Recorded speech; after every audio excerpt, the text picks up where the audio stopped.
talk about sometime this gender aspect and challenge. I was just on a call with these stark statistics about young men in particular, Okay. and it looks horrible. I'm just trying to figure out like what's going on with like toxic masculinity and all these different kinds of things that they're buying into, because some of the statistics are like they're 3 times more likely to be addicted, 4 times more likely to commit suicide, Yep. 12 times more likely to be incarcerated, 70% opioid addictions, and the list just went on and on and on. But it also talked about how these are the people who are buying into these extremism kind of rhetoric, that's out there, and these social media outfits and that kind of thing.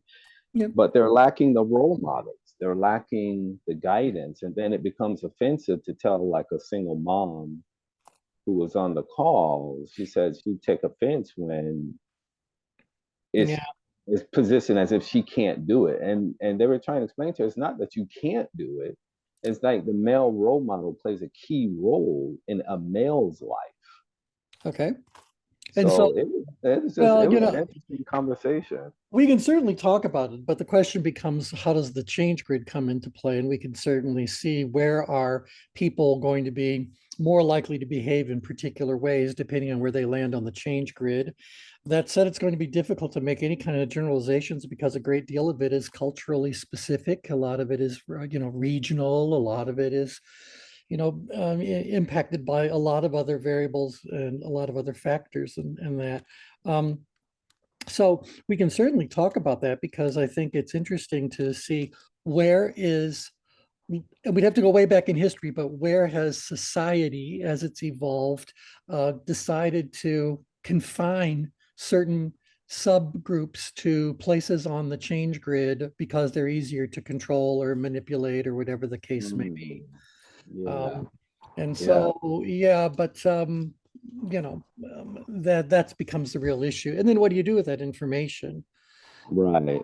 So even if I said to you that you name the demographic, if you want to say there are a lot of guys that are, what, how did you say it? Are they victims of toxic masculinity? Or are they just perpetuating these They're behaviors that have been perpetuating it. treated? Yeah, Okay. they're perpetuating it.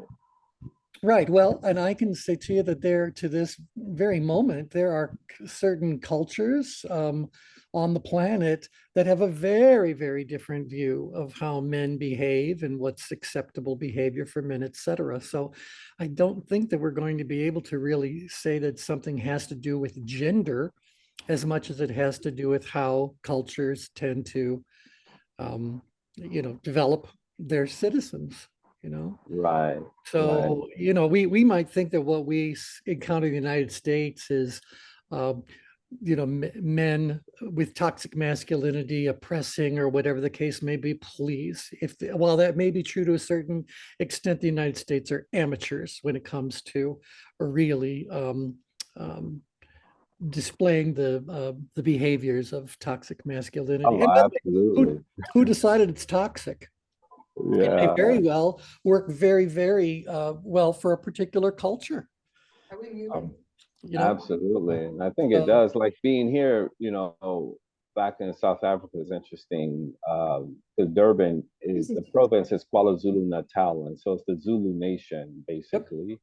yeah. Um, and some of them still have more than one wife and this kind of old cultural kinds of norms, and it's okay. Well, How they see, live. well, yeah, Brian, I think not only is it okay, it may actually be an essential component to the way that particular society has always operated.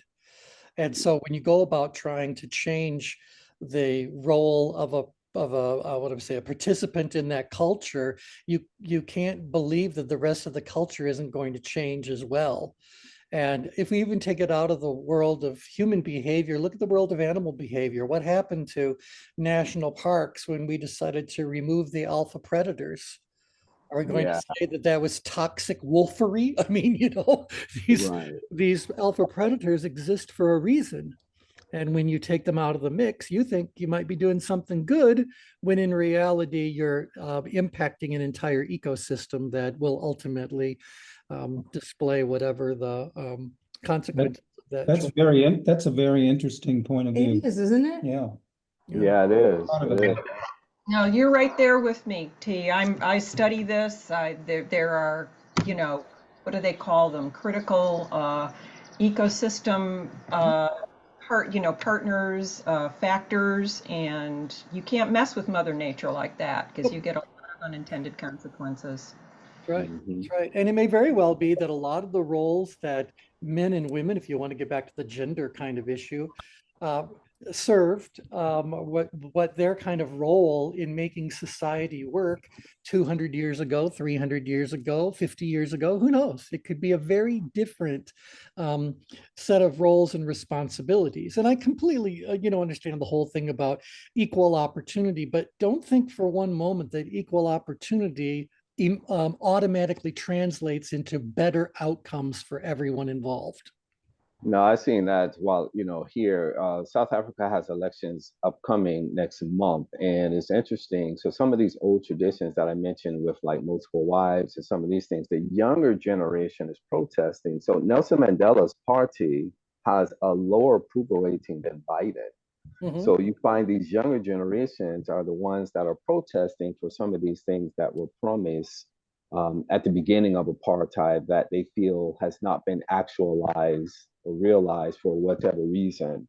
And Yeah. so they're challenging some of these old regimes, kind of like the same thing that happened in Iraq when the woman challenged, not wearing the The garb hijab. that she's, Right. yeah. Yeah. And so it's the younger generation. There seems to be this disconnect, I think, is Listen, what I mentioned Brian, here. this is something that I learned very quickly when when I went away to college, and I've always been an observer, as I've talked about before. I've always been more of a reclusive person, and so for many, many reasons, I've always just been in this observation mode.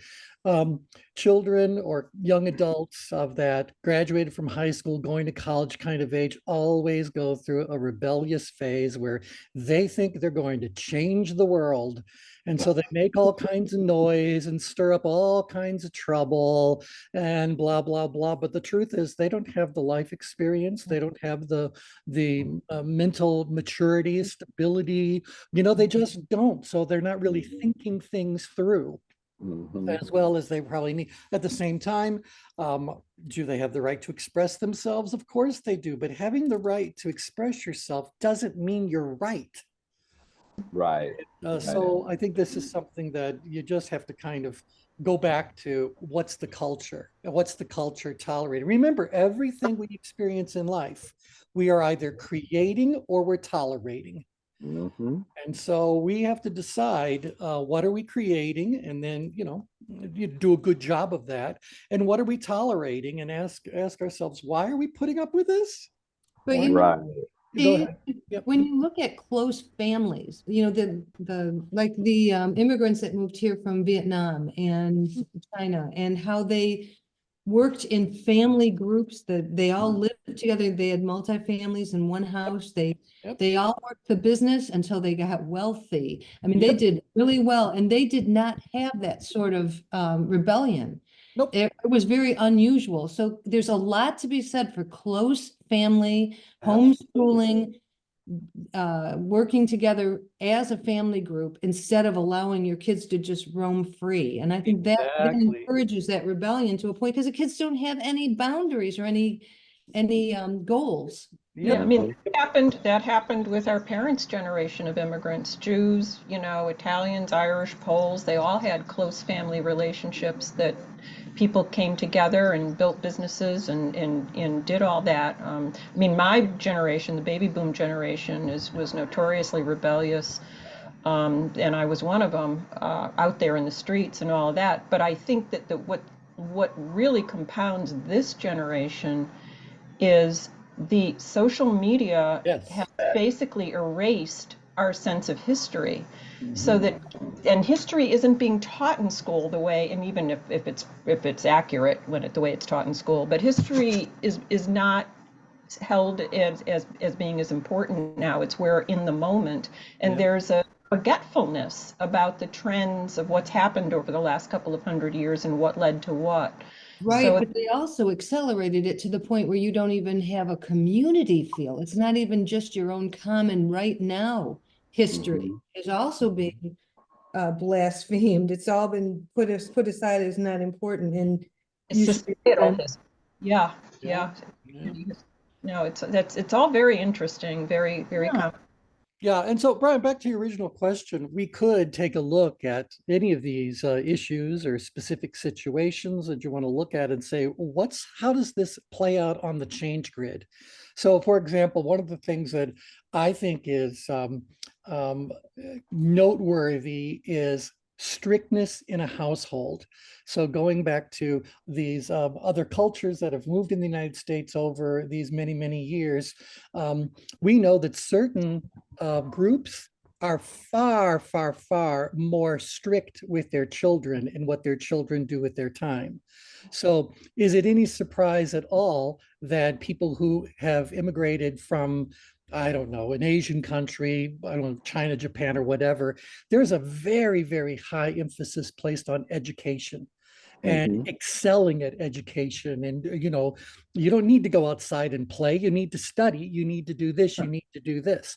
So when I think about that sort of behavior, I go, okay, where on the change grid are the parents, and where are the change grid on the change grid are the children?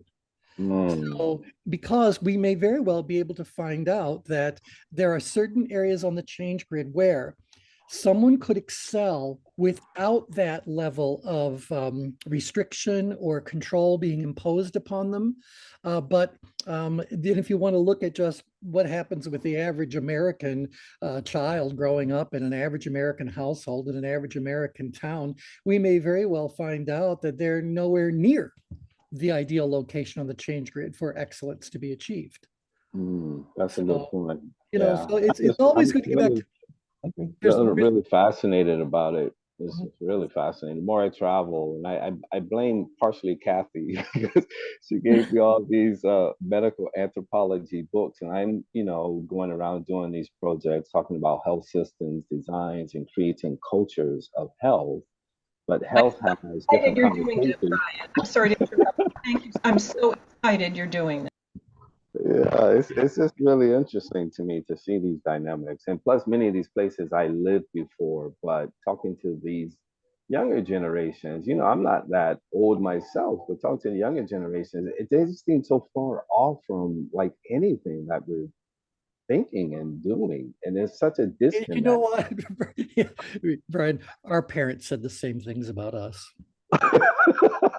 Okay, this is a universal experience that families are going to endure. The subject matter may change, but I don't think the overall.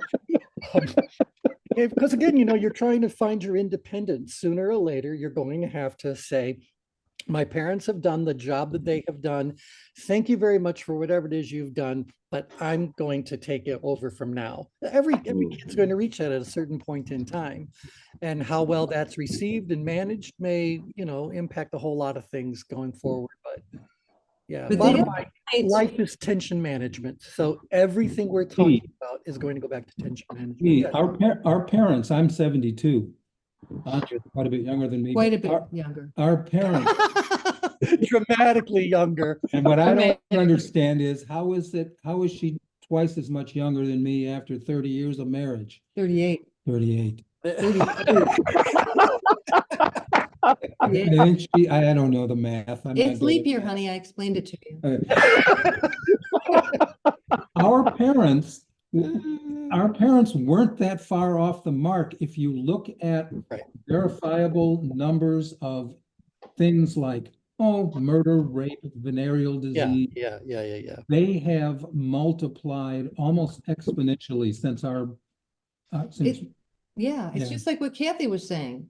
That Well, it is. It is social media has stepped in, but it's also accelerated all these horrible things. Our parents dramatically. And I think we have to go back to this. Maybe the reason why parenting or whatevering was like teaching or whatever was more successful in prior generations or whatever we're looking at is because just a second, T's joining. T, I'm promoting you to a panelist so you can communicate with us, is that there are far more things interfering with how a parent raises their children today That's than there good. were. Influence for one. Oh, yeah.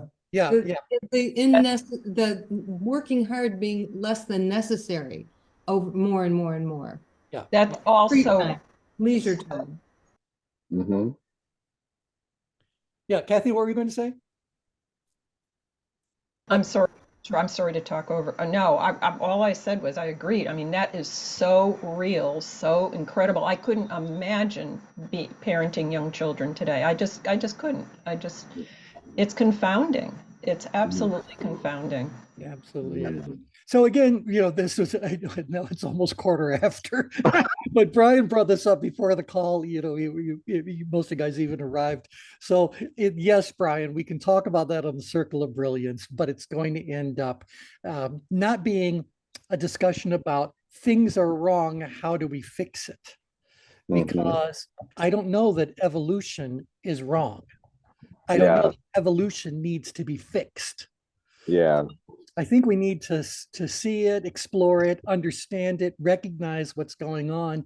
And from that, again, remember the change grid is descriptive, predictive, and prescriptive. Right. So we should be able to make some sort of prediction that if things continue on the track they are right now, what's likely to happen down the road. Who are we talking about? I think it was on a Circle of Brilliance call. It might have been Edie who brought up that just said that AI is going to result in or has already resulted in the average IQ going down. I believe that. And so what do you think happens if that trend were to continue? We're just going to become a very stupid species that happens to have a very easy life created for it. So, And drools a lot. right. Yeah. Yeah. Yep. And Awesome. so it doesn't bode well. Linda and I are childless by choice. I would really, if I was of childbearing age right now, growing a family, I would be thinking twice about whether or not this is a place I want to bring children into. Yeah, I feel the same. I never got married after losing my wife and daughter, but I do mentor kids because I became an advocate for the court back in the States, working with foster care and orphanages and that kind of thing. But I can't imagine bringing another child into this world. It just seems too complicated. It's not only too complicated, is it fair to the child? Right. I mean, we're Because you're kind of not going like equipping them. you had no input in your arrival on this planet. Here you are. Right. What? But how do you Right. know? How do you know you're not depriving the world of that child? Well, That's exactly right. the child. No, I know Right.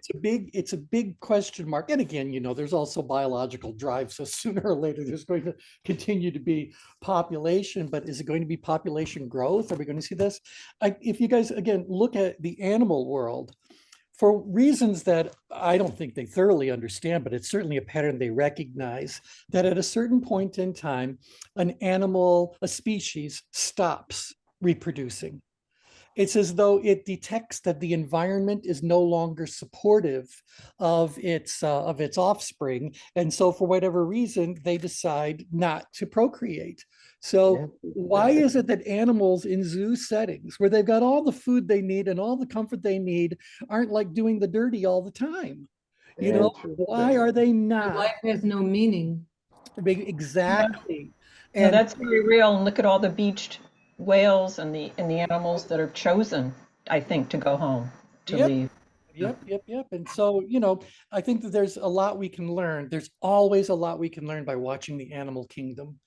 Because we can talk about it all we want, but we're an animal first and foremost. So Right. And I know we think we're the smartest of the animals. I don't think so. Yeah, I never bought that drank that Kool-Aid. I was always taught in neuroscience that we have this superior over other species. I'm like, guys, we get in trouble all the time for the dumbest stuff. Yeah, because we are able to interact with our environment, and so we can do stupid things to it. We already know the superior species on the planet are cats. Well, now octopuses that are the superior species. Are they really octopuses? I studied I study this stuff because I'm a wildlife animal lover. Octopuses so much more intelligent than we are. You should read about them. They are Oh, I will. Yeah, I'm just making a joke because I'm a cat lover. well, no. I mean, we all think our cats are when they are smarter than we are, but Yeah. octopuses are, I mean, and whales and dolphins and the sea animals are way smarter than we are. Yeah, well, Have even if you- you just look at have you seen the documentary about a man who spent a year and a half with an octopus off Yes. of Yes, Australia? my octopus teacher, and there's more. There are more books on it, and more movies. I mean, it's it's Fascinating. worth exploring. It is fascinating, absolutely fascinating. Wow. yeah, I mean, well, you figure they're cephalopods. They're just brains with tentacles. So, I They mean, scare me. well, it does. And that They is have, they have brain cells in their tentacles. Their Yeah. brain But extends into their arms. actually very loving. I mean, if you read yeah. about it, It's very affectionate. Yeah. yeah. Well, they take dislikes to people and will spit at them. Right. But they deserve it. Yep. Okay, anyway, so shall we get to the main subject for the day, or? Hey, it's Sure. been good talking to everybody, and have a good week, and we'll see you. Is that- No. Oh, okay, sorry. Yeah, no, we got stuff to do, man. All right, but let me go and label the call so I know where to do the slicing. I'm rebelling. Okay, so hi everybody, it's T. Falcon Napier. Welcome to the Oracle of the Self. Today we are going to hopefully finish our review of the results of the ChangeWorks profile we did on building relationships that matter. And last time, if I'm correct, did we not actually talk about maintaining open, honest, candid, and empathetic? We talked about that, yeah. Because Yes. I was looking at the diagram and I went like, people are really in a great spot when it comes to this one. Mm-hmm. So individual F, that's T. I did promote you to a panelist, so you should be able to unmute if you'd like to contribute. You're welcome to do that. Very driven to do that. Now, when I think about this particular activity, again, maintaining open, honest, candid, and empathetic communications, I think that's certainly first and foremost a driver activity because we're trying to do something deliberate. But I think it's a very soft version of the driver energy. I think it's an amiable driver kind of an energy, right? Because there's got to be an element of caring if it's even going to occur to you that open, honest, candid, and empathetic, communications matter, and so that's why we said that 8-8 would really be the ideal location for it. All you guys are very close by. And so I don't think this is one that we would put, if I was doing a training program and you guys were my group, I don't think I would want to put much energy into this particular activity. I would be very curious to know for T, why she's this far out grid. Is there some specific sort of a situation that she had in mind when she did that? So T, you're welcome to unmute if you'd like to chime in about that. Okay, anyway, but this one I think is pretty mellow. Now, you guys have been looking at enough change grids by now that when you look at a change grid, you should be able to just instantly get a sense of what the change grid is saying to you about you. Remember, this is the Oracle of the Self. And so are you guys starting to feel it a little bit more naturally? Yay or nay? Yeah, oh yeah. Yeah. And so, we always say there's only one way to get good at reading change grids, and that's by reading change grids. And so that's what we really are looking at here. But most of you guys are in a really good spot here.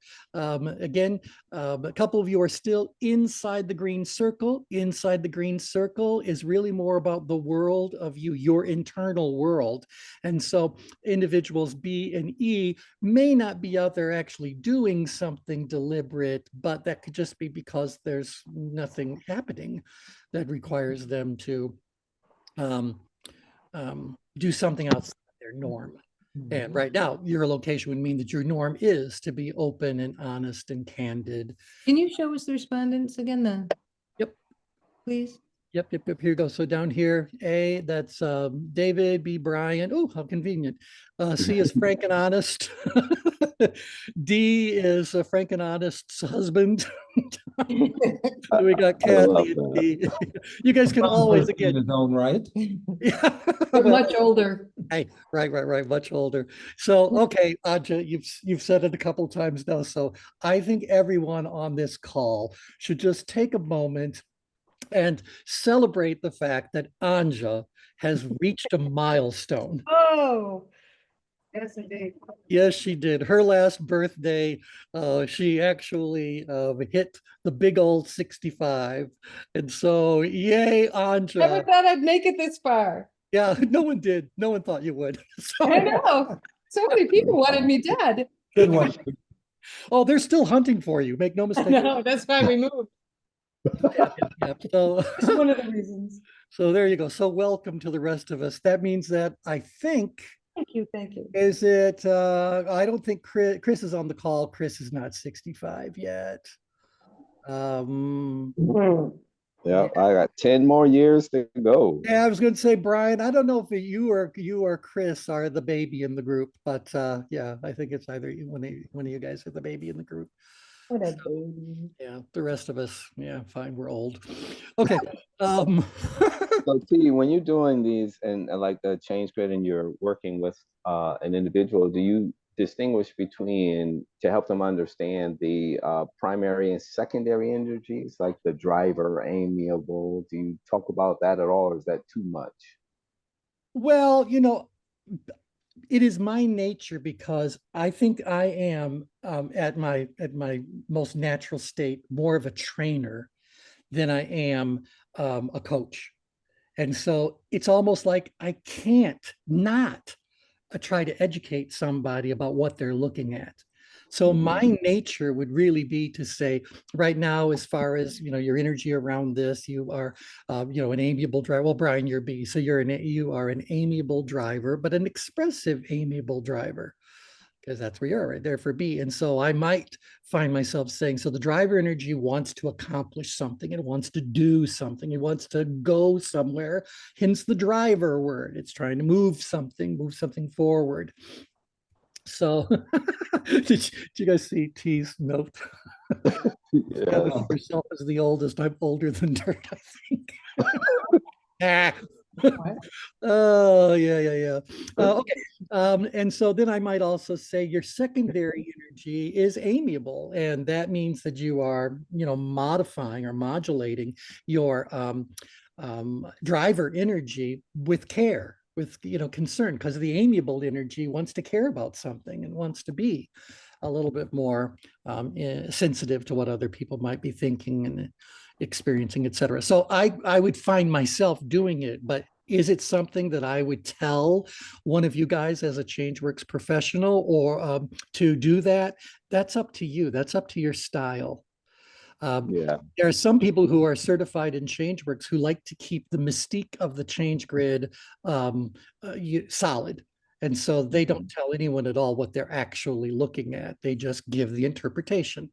And the people then go, how did you know that? How did you know that? And they start to think you're a mind reader when you're not a mind reader at all. You're a grid reader. I'm just going to comment here for me and Brian and just say that we are so naturally warm that we don't have to try very hard. Exactly. Thank you, Kathy. I love that. And humble Natural. too. And very Well, and humble. again, we should not be surprised by that, because if Brian and Kathy told you more about their area of study and the work that they've done, there is a highly amiable contributing energy to everything that they do. I mean, the moment you bring up the subject of anthropology, it should not surprise us at all that, okay, Kathy is here as E, an analytical, amiable driver. Are you surprised at all to find out that she's an anthropologist? No. No, that makes good sense. Where Brian is more of an expressive, amiable driver. He's someone who is out there trying to change the world, trying to make something happen. At least if you're inside the green circle, it's very much where your thoughts are. How much that translates into action, we'd have to take a look at that. But right now, you're on that border between strong intention and where actual engagement would come into play. Like figuring it out. Yeah, well, Kathy's the go-to for figuring it out. Yeah, that's right? why she referred me to those books. Yeah, you need that Because amiable energy. And you look at Frank. So Frank and Honest is on the border between the amiable driver and the analytical driver. So that means a mm, balanced secondary energy. So just mhm, as, sensitive to amiable issues, but also very thoughtful, calculating, whatever it is. So again, all these are good spots. Make no mistake about it. These mhm, are all really, really good spots. Now, David is plotting right here at this, ideal location as we chose it. If you're going to be a consultant, the one thing you have to make sure that you can do, at least early on, is be an exceptionally good listener. Ask good questions. Don't stir up any real relationship tension with your prospective client or your new client, right? You got to build that rapport if you're going to have the opportunity to do the kind of work that you really want to do. And as you've got that rapport established, then you have basically earned yourself the right to be open, candid. What was the other word we used? Open, candid, honest, and empathetic. So a lot of times consultants have to tell people stuff they really don't want to hear, but they do need to hear it. So we do need to be diplomatic about it. We do need to be all that. But being where he is, that driven, amiable driver says, I'm going to be sensitive, but we've got work to do. And you guys mhm, feel the difference energy that little spot right there has, that mhm, little extra dose of driver energy. Just mhm, says, we're here to do something. Yes, I love you all. We're going to be as supportive as we can possibly be, but we're going to do something. So mhm. come along, come along. So, Right. That uh, would be different for a coach, yes, because like I was always told that a coach doesn't decide what's coachable or not, whereas like yeah. consultant gives you advice. So would that be a different Well, um we talk about the dynamic? different hats. We talk about the different Hmm. hats that people in the human development industry wear. Normally, we talk about speaker, trainer, coach, and consultant as being the four major categories for the human development industry. And all of us do all of those things to a certain degree. It Hmm. becomes interesting when you say, no, I want to be a purist. If I am a Hmm. purist when it comes to coaching, it's actually surprising how little you will actually say to the client. You're there to ask questions. You're there to help them to, find their own path doing things. That's very different and in many ways very difficult work to do. Where if you have a strong trainer energy behind that or tendencies behind that, or a strong consultant, you better believe within a matter of minutes, we're going to tell you the what for. So, I think that's very real to you because I've worn both hats, yeah, many, and I tend to wear a coaching hat much more now than I did before. So I think that's very real because when you're working with groups, it's a whole different kind of thing when you're trying to work a group into an effective team. yeah, Yeah. absolutely. And again, going back to where David is plotting right now, um, if he's there to do the kind of work that Kathy just described, yeah, he's got to arrive as that driver, but he's got to arrive as a driver that people can feel comfortable with, believe that the people have to believe that he's there for everyone's best interests in mind, that he's going to try to get their input and all that kind of stuff. In fact, many people, when a new consultant comes into an arrangement, are hoping that consultant will be the one who can finally fix what's going on in whatever the company happens to be. And Hmm. so there needs to be a strong, amiable ingredient. Nevertheless, he's there to accomplish something because, he's been hired to do so. So that's that energy that's right there. That feels more of a consultant. If I'm going to be more of a coach, then maybe I will be more like Brian or more like Kathy, just a little bit, back it off just a little bit more. Really depends what type of coaching you're doing as well. What do you call the coaches that do the coaching specifically for people who are trying to finish their dissertations? Um, I did one of those. yeah, there's a specific name for that kind of coaching. I forget what it is now, but you have to believe that that's going to be more directive. It's going to hold that person accountable. They can't go in to that situation and just be a life coach. right? Yeah. Well, may I add one thing to that though, T, is that when I've done it for a couple of people, you're almost doing some life coaching, but it is more directive. Yeah. You're Well, right. I can imagine, T, that the life coaching parts are happening earlier on in the thing. I mean, as their dissertation deadlines are coming up and all that sort of stuff, I have to believe the focus becomes on getting the work done. It is. It is. It Yeah. is. But sometimes life gets in the way. Of course it does. Most people that are going after their PhDs are not in a situation where they can devote full time to it. You know, by the Right. time you're old enough to be going after a PhD, it would not be at all unusual to find out that you are already in a relationship. Maybe you've already started a family. You've already are gainfully employed because you've already worked your way through your bachelor's and your master's probably. And now you're getting into your PhD studies. And so Yeah. not all that many get to have the luxury of going directly into a PhD program. Well, I mean, they may qualify for it, but as far as devoting full-time energy to it, that may just be a luxury they can't really do. Okay, anywho, so let's go on to another activity. I think I already chose spending meaningful moments together. Now, again, the subject of this exploration is about building relationships that matter. I don't know that you can actually say you have a relationship unless there's some sort of meaningful moment together. Now, let's look at what the words there really mean or are really trying to say. This does not necessarily mean you have to be physically together, right?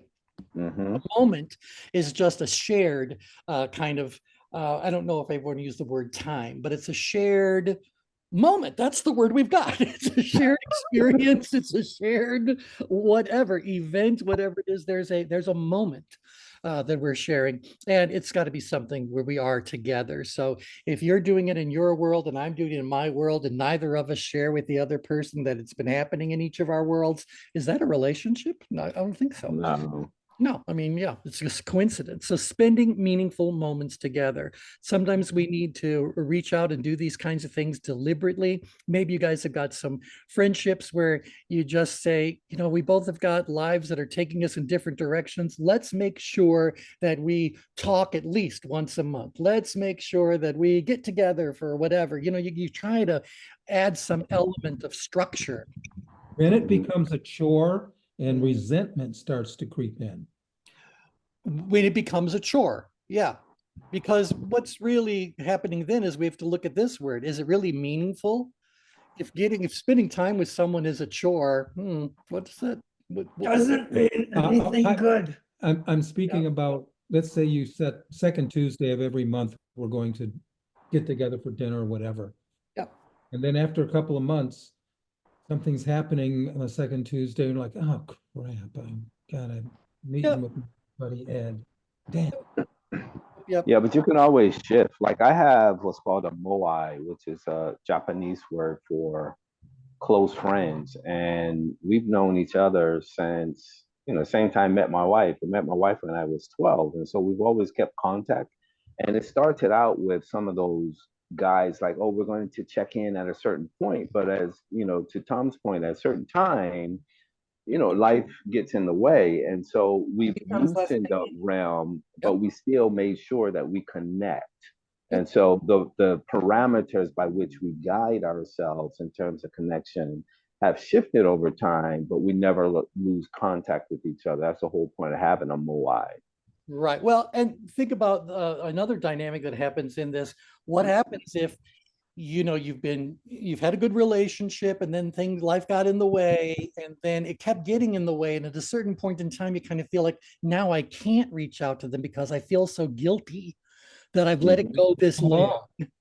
So there's also that kind of ick that has to be dealt with. But I'm sure we also all have friends, maybe they're moai, I don't know, that we might not have spoken to for a couple of years or whatever, but the moment you're talking to them again, it's like no time has passed at all. Yes. T, So there's always going to be this variety. Yeah, T, what is it called when that happens and you're saying to yourself, oh my God, I'm just going to do it. I'm just going to gird up my loins and call him or her. And, but I just, maybe I don't have the. But I'll have the courage tomorrow, so I'll call tomorrow. That's. Well, right, because we're trying to, Procrastination. to get its tension management.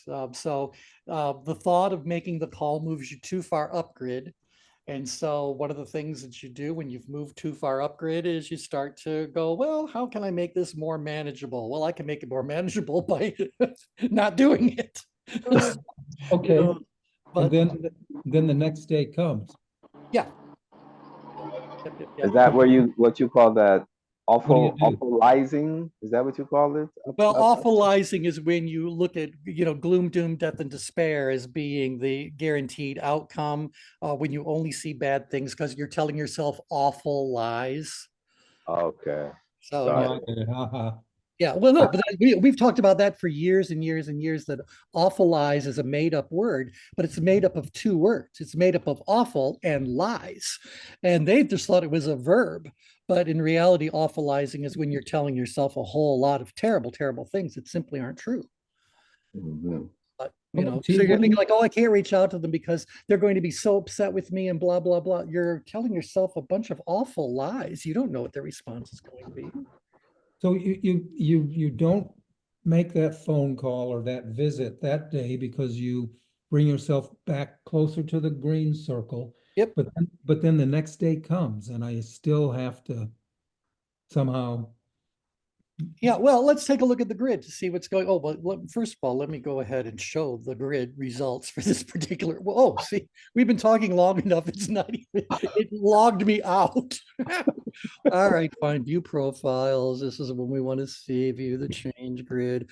I want activity number 8. And we're going to go down to view the change grid. There we are. Oh, look at that. You guys are this interesting little horizontal plotting formation here. I see I'm the closest, so that's good. Closest to ideal. Yeah. Story of your lifetime. Yeah, well, T's in the perfect Your spot. life. Yeah, there you go. T's in the perfect spot. So, Ah, and what finally. you're saying is that when it comes to okay, what were our exact words? Spending meaningful moments together. She's a balanced driver. And that's what we're saying is the ideal location for this, because in order for you to do that task, you have to be, number one, driven to do it. So there's work to be done. There are things that have to happen.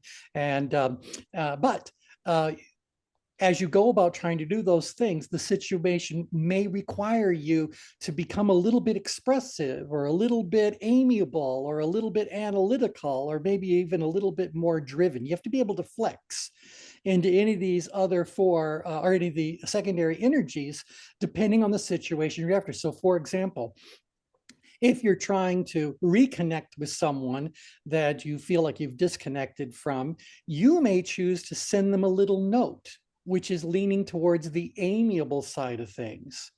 You may decide to invite them to something, to have an experience or whatever. Maybe that's a little bit of an expressive energy coming into play. Maybe you're going to figure out some reason why you need to call them and why you're getting your whole argument put together. That's a little bit of analytical energy coming into play. So always remember that the secondary energy tells us how the primary energy is going to proceed. So yeah, you're a driver, but how are you going to go about doing this driver thing? And when it comes to being in the center of the change grid, you're going to be kept at a very flexible place so that you can modify things in the moment to, address whatever the situation happens to be. All right. Now, so if I look at some of these things, I'll go, the thing that I always look at when I'm processing a group profile is who's furthest away. And furthest away right now is David. Now that's very interesting.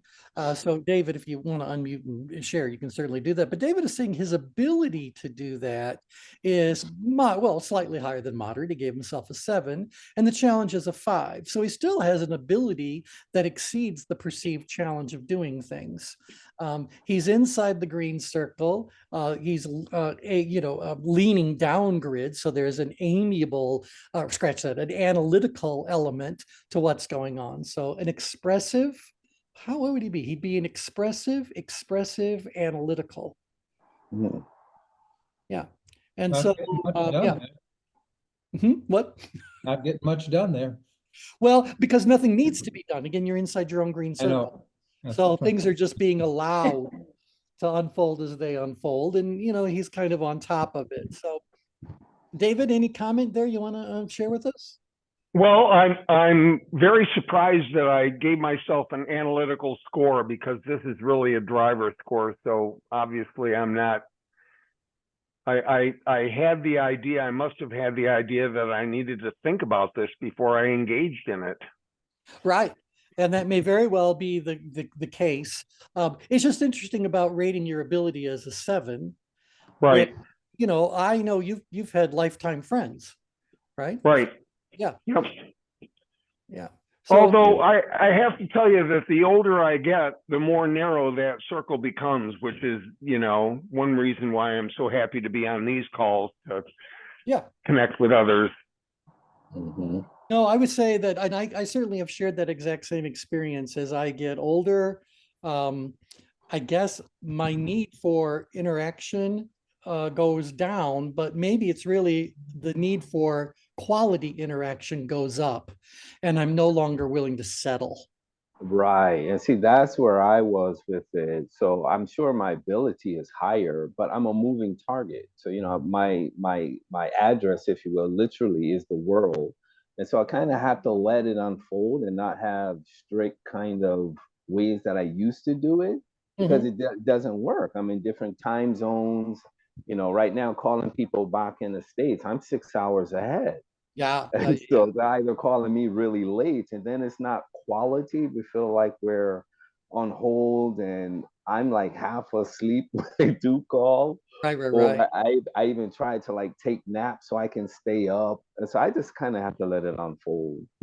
Well, Right. right, that's the reality. And even if you were, your travels were just staying in the US, if you were a kid, well, the best example I can give you is being an Army brat. So, Mm-hmm. Brian, is that something that you got, Yeah. US long enough? An Army, they don't know where they're going to be next year. How many different schools might they go to? And every place they go, they're trying to create relationships. But maybe at a certain point, they just kind of go, this is not the place for me to find my relationship. School is not the place. Right. So There's by the no time I was permanent. 16, that was my life. By the time 16, I lived in 9 countries on 4 continents. And All right. Oh so my. I thought I had a grip on this thing. But to your point, as I get older, I find like, okay, I just don't want to make connections. I want quality connections. Right. And luckily, we do have technology because, well, I do have, friends in the community that we live in. I would say that my best friends are the people that are on the calls, because we're having the kind of discussions I'd like to have with people in my community. And with the exception of 2 or 3 people I can think of, you don't really get to have high quality discussions with people. Exactly. It's tough to find those kinds of people to have conversations with. Do you guys agree with that? Tom and Anja live in the same community. So do you guys find the same thing? Lots of people, you can make lots of acquaintances. Right. Mhm. But finding any real depth and ability to have any kind of interesting dialogue. It's, Few and That's- far between, but when it happens, you certainly appreciate it. Absolutely. it happens so far less than I thought it would. So Yeah, I, that's true. I literally look at 65, 70, 75-year-old people, and they tell me my only purpose in life right now is pickleball. And I Oh. swear to God, I'm not making that. Or golf. Or Yeah, golf. yeah. The about face when you tell them you don't have any interest in golf. Yeah, guys Yeah. will turn to me at a get together and say, "You play pickleball?" And I'll say no. And they won't even say, "Oh, you should try." They just look at me blankly and turn away. No, thank you. I like my knees. Oh, There you both of go. our Or neighbors. they denigrate people. There was a guy who lives across the street who started saying, "Oh, women, they're terrible." And every time we go past the pickleball courts, we see the women just, I mean, Turn they it have up. Tearing it up. very good players. And this guy, oh, they never even get it over the net. And we're like, where do you get this from? Yeah. Yeah. Leave Yeah. alone. And why do you care? You're 75, Mike. Yeah. Why do Right. you Yeah. care? You get in your own world. Yeah. We had to deal with it because it's interesting how often people say, well, if you don't golf, why do you live on a golf course? It's like, because those two things have got nothing to do with each other. Right. Because we Hey, like watching hey, them. hey. We like to watch the duffers. Hey, T, Right. Yeah. Tom and I, for 27 years, we lived on a house with a woods, a forest on three sides, but I'm not a lumberjack. Right, exactly. There you go. There you go. There you go. Okay. At any rate, the point is that But as you that's okay. as you get to different stages in life, it may very well be that the relationships that you do consider meaningful are going to change as your life puts different emphasis on what meaningful actually means. Right. So when you were young and vibrant and out there, maybe the only thing that was meaningful was being out in the mix, being in the big busy social environments and all that sort of stuff. And then as your hearing suffered and you decided that going to bed at 3 o'clock in the morning is to nobody's benefit, you just kind of went like, no, I'm looking for a different definition of meaningful. And that can certainly change the relationships. I'm looking for a different meaning to vibrant, because I do still consider myself vibrant. Oh yeah, we've seen, I promise you, you will always be at the vibrant end of the scale, the vibrant end. You guys don't know this, Tom and Anja are ballroom dancers. And I mean, when they're on the dance floor, people clear space. So it's really amazing. And so there is definitely that kind of vibrancy that's always going to be a part of that. Okay, anyway, let's look at the grid and see what's going on though, because what I find interesting about this plotting is that you guys either rated your ability as a 7 or a 9. No other numbers were used. And so, so most of you are saying like, oh no, we got a solid ability to do it. So the only way that E, D, F, and C vary from one another is the amount of perceived challenge that they see in doing that. And it could very well be, okay, Brian's over here. So he's very much in that let it unfold in its own normal way. Yay, Brian. Namaste. Well, because he has no choice. That's the reality of the lifestyle, work style he's chosen. Yeah. And so, there you go. Yeah, Where I look at you guys, E, D, F, and C, I will tell you that this range doesn't trouble me at all. No one gave it a 12 for challenge. So, all right, you're just saying like, no, there's work involved. There's puzzles to be solved. There's, you got to figure things out. And so I think that's all just fine. Some of you are plotting a little bit lower on the challenge scale. So maybe that just means you've had more experience, or right now your friend group is rather, I'm going to say, established. Or they have better intuition. Yeah. Exactly right. Exactly right. Okay. Oh, what's happening in the background? David's talking. Oh, okay. No worries. Garbled. No worries.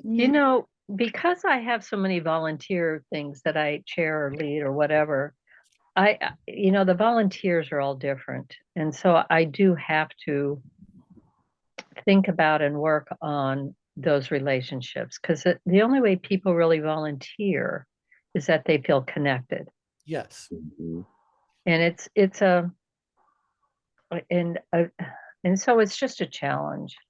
It's very much a challenge, but working volunteering is just as hard as working. If not harder. It's harder. Right. Because that's a lot of work. Yeah. Yeah, because the people can just walk off whenever they want. And particularly when they don't communicate. Right. And so let me give you guys another way that you could be using the change grid. I think all of you have got access to your own change work system, so you could do this whenever you want. Rather than having it be this generic activity, spending meaningful moments together, well, let's put the words with so-and-so at the end of this. So spending meaningful moments together with, and then list the person. You could create a whole long activity list using the front end, identical for every one of them, just changing the who. And you could have a very interesting change grid to look at. You'd find out that for some, it's effortless. And for others, it's very, very difficult to maintain that relationship with them. Wow, that's good. Yeah, so you can always go deeper. All right, let's take a look at another one. So this is letting go of past grievances and embracing each other's flaws. Okay. Very excited to see what this grid is about to look like. View the change grid. Okay, well, there you are. It's quite still wide. You're ranging from the center of the change grid, so 6, 6 all the way out to 10, 10. So that's interesting. And none of the two of you. Now, where did I put this as the ideal location? An amiable driver. What's the difference between a driven, amiable driver and a amiable driver? They just sort of let things happen. They Honestly, they allow just things. happy when they do. Yep, they allow things to be.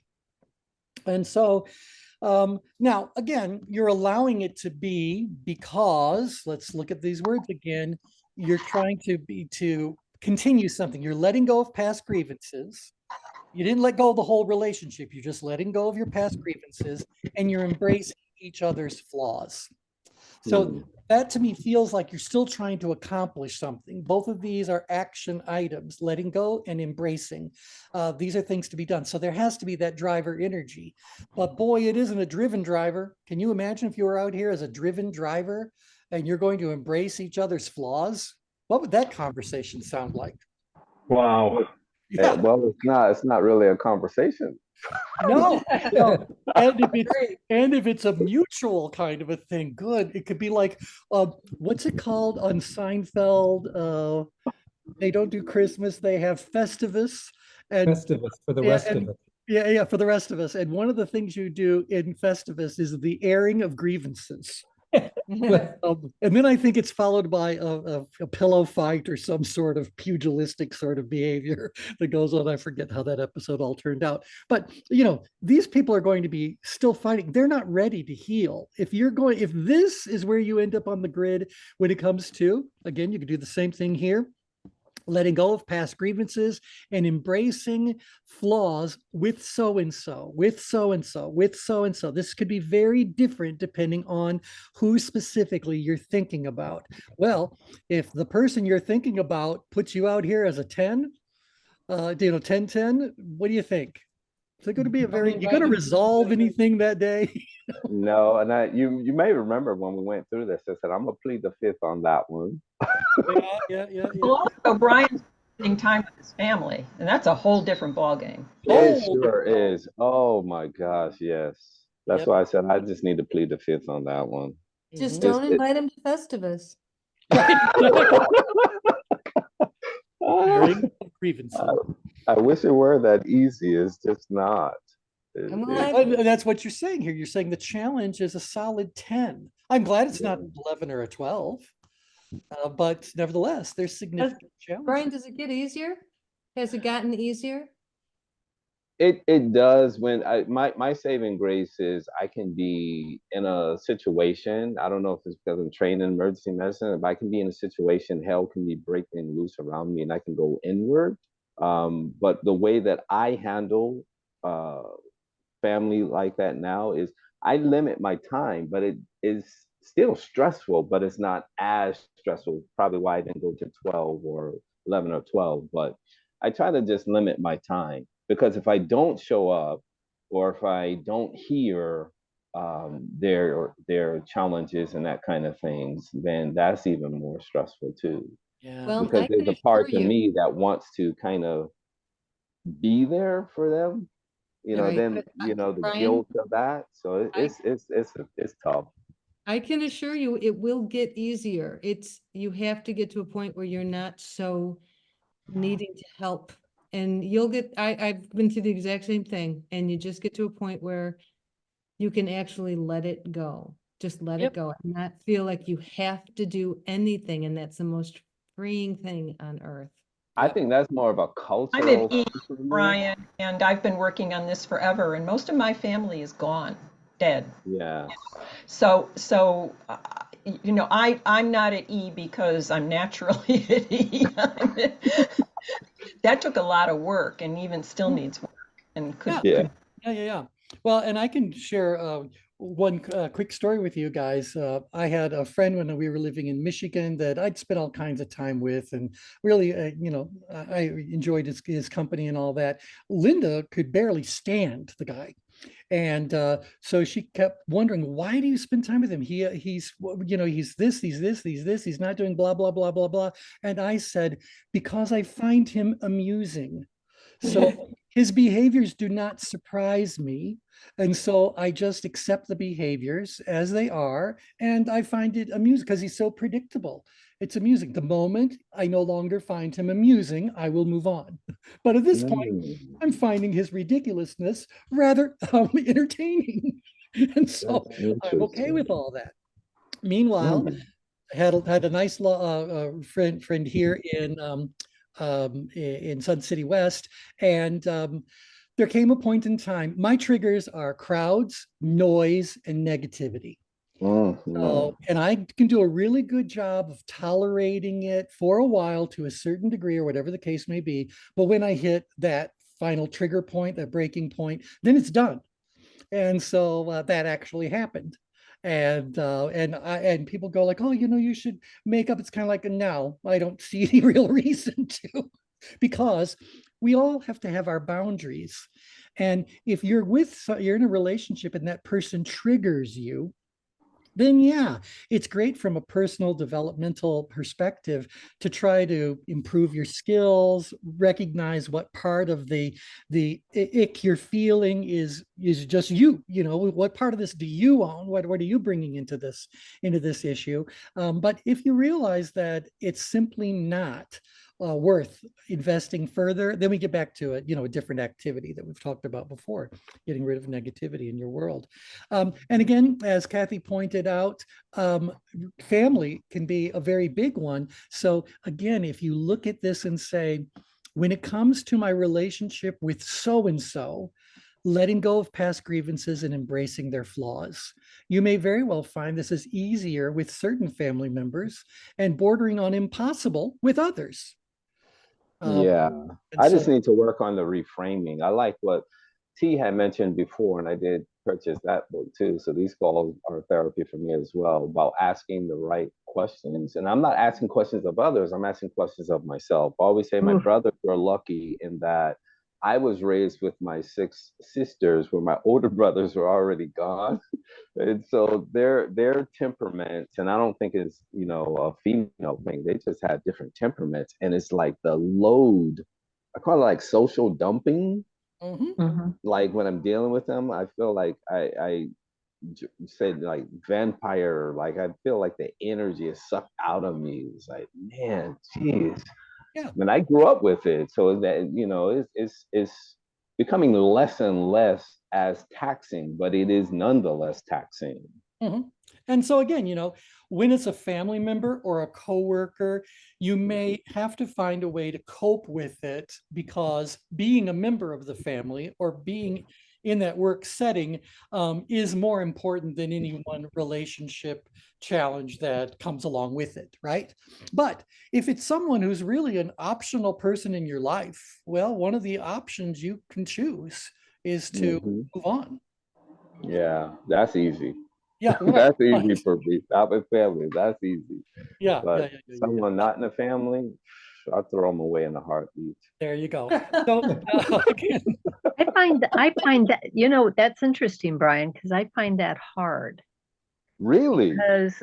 Because I need to have so many volunteers. yes. And I try to figure out who would be the best volunteer. Would they do it at this time? Are they have the ability and the time and time, treasure, and talent to do it now?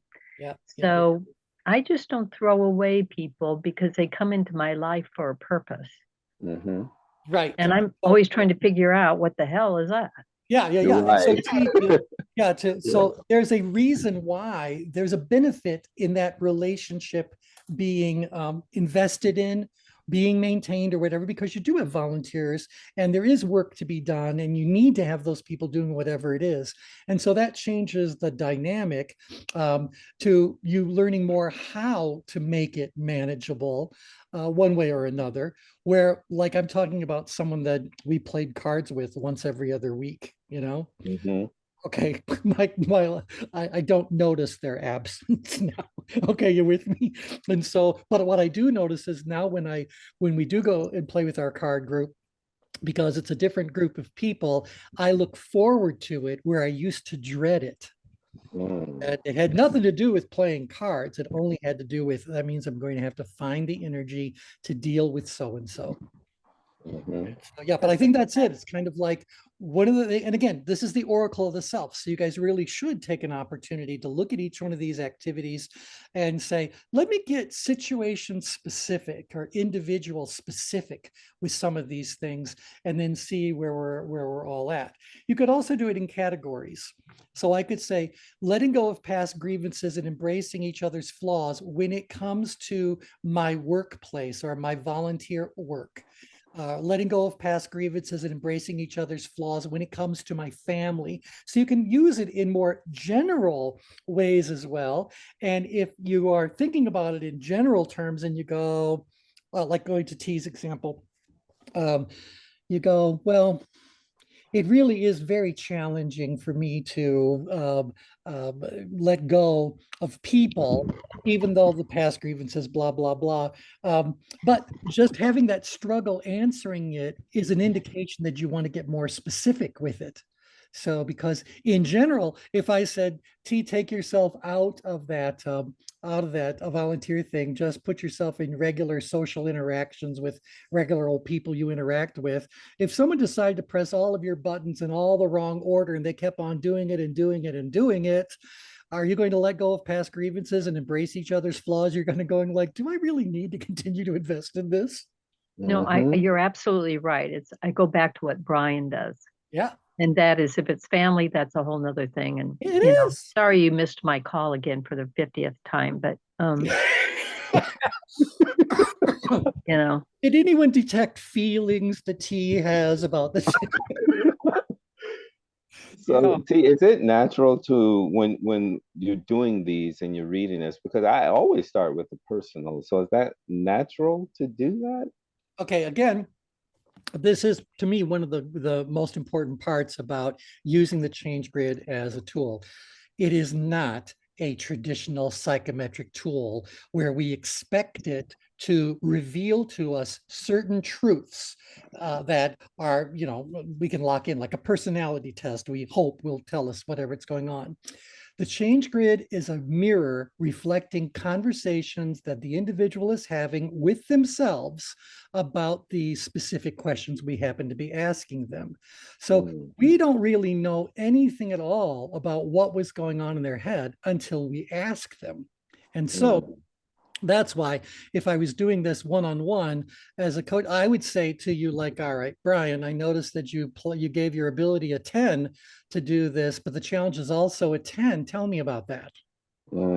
As okay. fast as I throw it to you because I don't have enough information to draw any strict conclusion from it. But I do know that when you filled it out, something was on your mind that led to you having these assessments, or rather these responses to the assessment questions.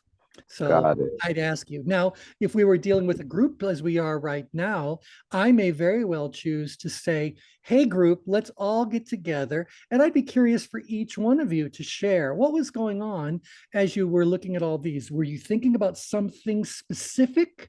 Were you thinking about something general? Was it something inside of our work group, or is it something happening outside of the work group? Each one of these plottings represents a story. And I would say very often there are benefits in hearing the story. Now, to Hmm. finish that off, I will say that let's say that it was a ChangeWorks profile with 1,000+ respondents. Mm, Well, I can't listen to the stories then, right? I mean, that's far mhm, too many people. So I'm going to be looking more for the concentration of responses. So are most people here? Are most people up here? Where do I see these clusters of responses? And I would use that information just to say, I don't know what was going on with these people who ended up here, but you got 300 people who are here. So mm, maybe just maybe we could find some way to find out why they're here. But in the meantime, I know this: I need to move them to a particular place. So when it comes to large groups, I can go into remember the change grid is descriptive, predictive, and prescriptive. So I can certainly put in place my remedy. And then see what the result is. And maybe if I got some stragglers down there, maybe then I could say, I'm curious to know why respondent 743 is plotting there. Well, mhm. Good luck finding respondent number 743, by the way, in a large group profile. It's just not, you know, a realistic thing to do. Yeah. Okay. We're kind of at the top of our time, so I'd like to save a few so that we got plenty to do next time around. So next time around, we'll talk about respecting each other's needs, encouraging personal growth, staying dedicated and faithful. I've not seen the results yet. I don't like to look at results until we're all on the call together. And so I'll be very curious to know how number 12 is going to plot here. Those of you that are listening to the recording for this, you need to fill out the ChangeWorks profile. I'll make sure that the link is under this video. So there you have it. Questions, comments before we're done? Oh, thank you again, T. Yeah, Great. thank Well, you. Thank Thanks, you. everybody. Thanks, everybody. Have a great day. All right. You take care. too. Bye for now. Thanks, David. You Bye, too. everybody. Bye. Bye. Couple Cheers. donuts. Couple donuts.